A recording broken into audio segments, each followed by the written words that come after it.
zoom đâu, đang quay. Rồi anh.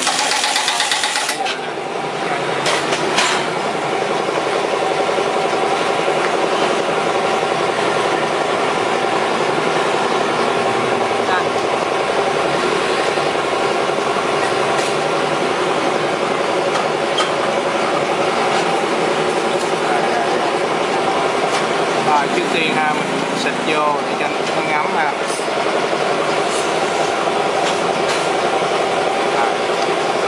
Rồi đó mình dùng cái cây tác động nhẹ.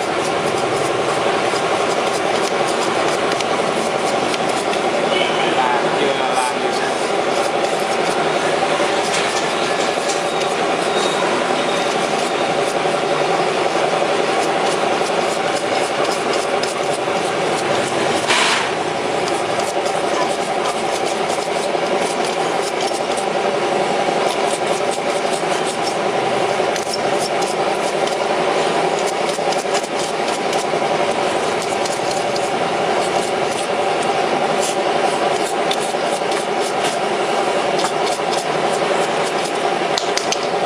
Cuối cùng mình xịt sơ lại một cái để nó trắng.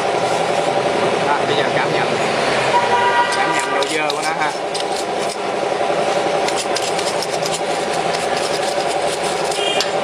Đây là cái công cụ em quay không được.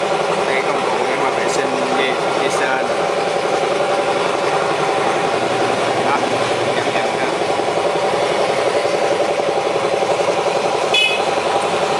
Bây giờ sẽ làm hết. Bây giờ tất cả mình sẽ vệ sinh hết luôn cái phần trên. Trước mắt là xịt vào nè để cho ngấm từ 3 tới 5 giây.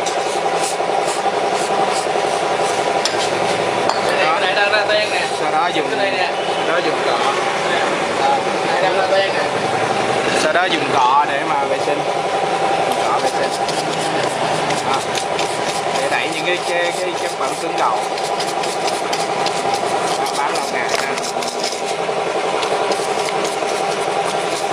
Đồng thời xịt vào đó để tăng cái làm sạch. Thì với cách này nó sẽ tiết kiệm